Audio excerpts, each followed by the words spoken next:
story with science fiction goes back to my early childhood. I was in England with my father. Maybe that was in grade 9th, and living that Western culture. I from child coming from Egypt. The Western culture was very rich in science fiction. At that time, there was the series Star Wars in books, in comics, in games, in the movie cinema. Even the early versions of the video games were there. I used to play with my British friends, Space Invaders. It was little video games, not like the sophisticated PlayStation 5 nowadays. From that point in, I started to love science fiction. And I kept asking my dad, where can I find science fiction when I go back to Egypt? And this was a very tough question because this was back in early 80s. And my father was an author and writer. He doesn't write in science fiction, but he is a literature guy. So when I came back from London, he took me to two very important visits. The first one was to Mustafa Mahmoud, and he has two novels, The Man Under Zero, or رجل تحت الصفر, and العنكبوت, or The Spider. I read these two stories, and I went to Mustafa Mahmoud and I showed him the beginning of my writings. I started writing while I was in 5th grade, and it was like I was inspired by 1000 Night and Night, or Alf Leila و Leila. I wrote The Prince and the Seven Flowers. That was when I was in 9th grade. It's never published. It's 70 pages. I still have the manuscript. I didn't complete it till now. I'm now 55. I'm thinking of completing it, but I have different brain. I don't have that 9th grade brain, so it's tough job to do it. The second visit was to Nihat Sharif. Nihat Sharif is we call him the dean of science fiction in Egypt, and he is the leader of the second wave.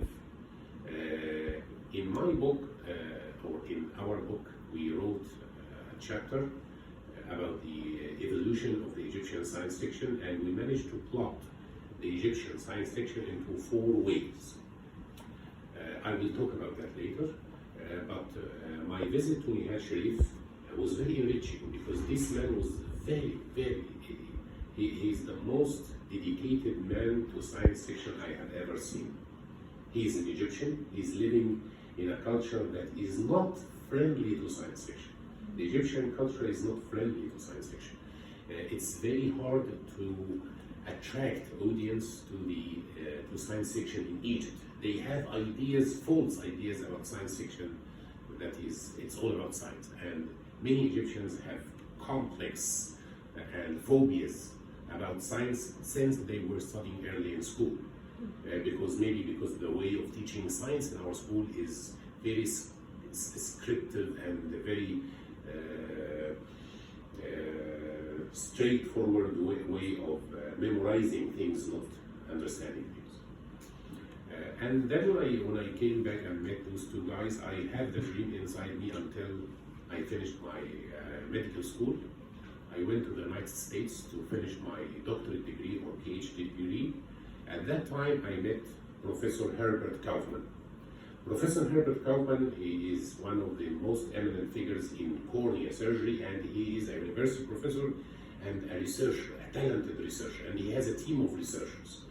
And during that 2 years' time with Professor Kaufman, I used to attend a research meeting every week with virologists, with microbiologists, with geneticists, with ophthalmologists, with all types of scientists, clinical and basic science scientists.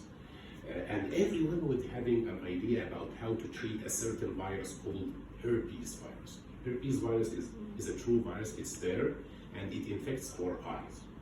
The thing is, every time they come out with a medication or a treatment, the virus mutates, and then overcomes this suggested medication. From that point came the idea of my first novella in science fiction. It's called maybe it's the second one. The first one was the ملحمة الفضاء الكبرى, or the Great Space Saga, and the second one was called the Wonderful Planet, the first dialogue with a sane virus. This virus kept me staying at night and thinking, what if this virus is sane? What if this virus is thinking? What if this virus has some sort of intelligence? And if so, how can we have a dialogue with an entity that is billions and billions of times smaller than us? That's the basic idea of that novella. During the novella, there was like competition between a group of scientists from the Arab and Muslim countries, and a group of scientists from Europe, and a group of scientists from USA. And that civilizational competition is one of my core values. I think we as civilizations should not have wars, should not have fight, but we should have competitions in sports, we actually do, and in science, and in inventions, and in science fiction, for the better of humanity.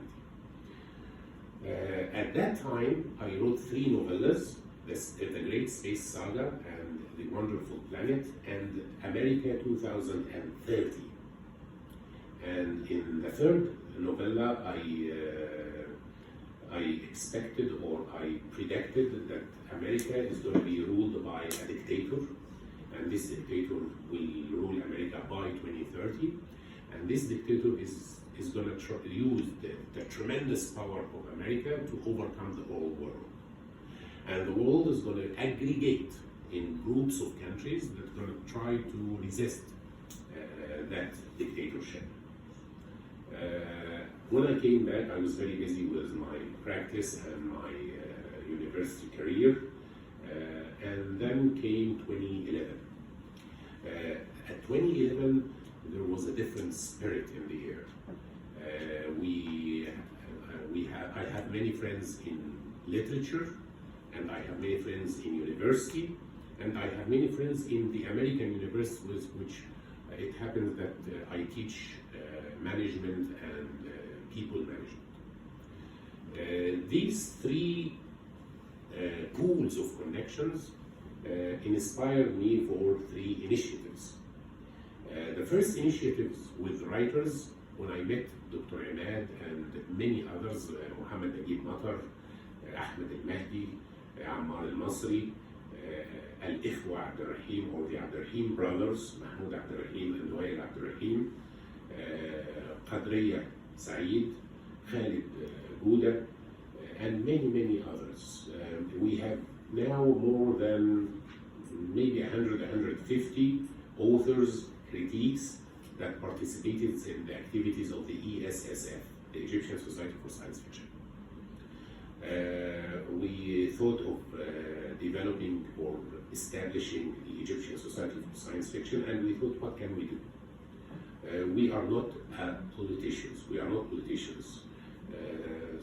But we want to change our country to the better.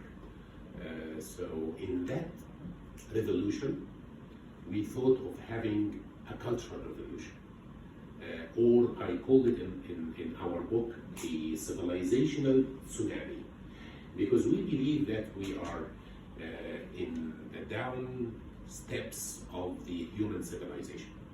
And we know and we feel that we should not be that downstairs in the human civilization. To go up the stairs in the human civilization, we have to have a civilizational tsunami. Intellectuals and writers are the best candidates for that civilizational tsunami. Through the Egyptian Society for Science Fiction, we have 2 main streams of activities. The first one is the cultural salon. It's a monthly salon every month. We have it in Nasr City. and we discussed one of the science fiction books by Egyptian or Arab writers and criticized it. And the second one is the Shams al-Ghad series. Shams al-Ghad series is a series of anthologies. We have 8 volumes, and the 9th is about to come out from printing. Every anthology has a participation of about 30-35 authors, and we started like 10 or 12 authors by the first one, and we had only Arabic stories. Then we developed to have a translated English translated story at the end of each volume, trying to attract the English readers. And we have also a criticism study at the end of each volume in our recent anthologies. Then came the idea of my book. I was looking for the perfect partner to execute that idea until I met Imad Eddin Aisha, and he was the perfect man. He is, the book is about Egyptian, Arab, Muslim science fiction. And he is Egyptian, Arab, and Muslim. He's also British. So he is very close to the Western science fiction. So thanks God that I met Imad, and he actually did a great job in the book, even more than I did. This is my personal story. I finally wrote a novel called The Final Voyage, or رحلتي. It won the Egyptian Academy of Science Award for Science Fiction Novel 2022. And it is supposed to be published in by the end of 23. The story of our book came when we started having a lot of salons with a lot of critics. We met many Arab authors and critics. We met from Jordan, Shayma El-Hag. We met from Syria, Talib Omran and Mohammed Yassin. We met from Morocco, Mu'adh, and we met from all the many Arab countries. So this is the fruit of that cooperation. The next thing we're planning to have is to have the Arab Union for Science Fiction. This is our next step. The Arab Union for Science Fiction is the next step. The Egyptian science fiction evolved since early 20th century through 4 waves. And the first wave, I called it exploratory wave, where the writers, Tawfiq al-Hakim and Yusuf Izzeddin Isa, started to have some writings related to science fiction. I couldn't say it's pure science fiction, I couldn't say it's hard science fiction, I couldn't say it's soft science fiction, but I think the best description for that, it is related to science fiction. I called it, these authors, who are originally not science fiction writers, try to explore the science fiction and introduce it to the Arab and the Egyptian readers. Then that was in the 50s and 60s, and then came the second wave. The second wave was led by Nihad Sharif. Nihad Sharif is, I called it the foundational wave, where the true Egyptian science fiction was founded. Nihad Sharif was the first Egyptian writer to write only science fiction. And he wrote short stories, he wrote novellas, he wrote novels, and he also managed to break the barrier between literature and the cinema industry. He managed to have films that are produced in Egypt, a movie called Qahir al-Zaman by Jamil Ratib. He is the main actor. And he also had a radio broadcast series for one of his works called سكان العالم الثاني, or the inhabitants of the second world. Then came the third wave. The third wave was, I called it the spread wave, or the publicity wave. Here, the Egyptian science fiction started to be public. That was maybe the 70s and 80s, and maybe the 90s. And that third wave was led by Nabil Farouk and Ahmed Khalid Tawfiq. Nabil Farouk and Ahmed Khalid Tawfiq, especially Nabil Farouk, he wrote ملف المستقبل, or the files of the future. This is 160 pocket volumes or pocket series, and they were very popular because the language is quite simple for the adolescents. The size or the volume was small, it's a novella, and it was very attractive and had a fast pace of events.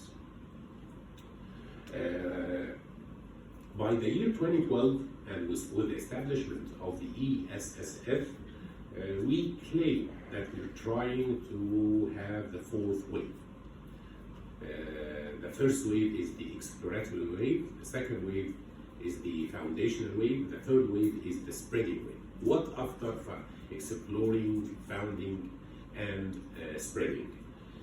We, as Egyptian authors, we sat together and thought, do we have a science fiction in Egypt or in Arab countries or even in Muslim countries of our own, or our science fiction is just an imitation of the Western science fiction?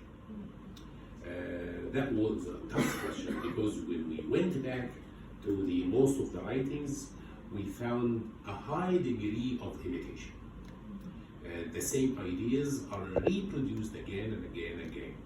So how can we be authentic? How can we be original? How can we have a taste of our own? Then we had a debate. Some of our colleagues, like Khadriya Saeed, she said that literature is global and there is no Egyptian science fiction.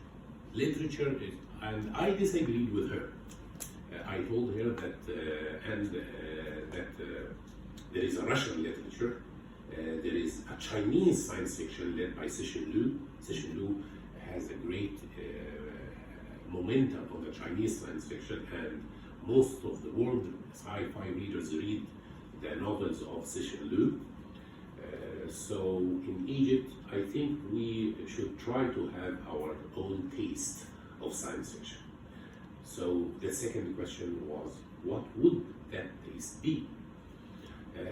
I think one of the reasons Naguib Mahfouz won the Nobel Prize is that he went very, very deep into the Egyptian culture, and he touched the core of the Egyptian culture. That's why through his digging deep into the Egyptian personality or persona, he managed, with his literary skills, of course, but I think if we go into the peculiarities of the Egyptian society, like the food, the names, the dreams, the relations, the conflicts, the structure of the Egyptian society, the Egyptian society. The Egyptian structure is mainly Muslim. There is a large minority of Christians. The relation is mostly good between Muslims and Christians, but sometimes it becomes stressed.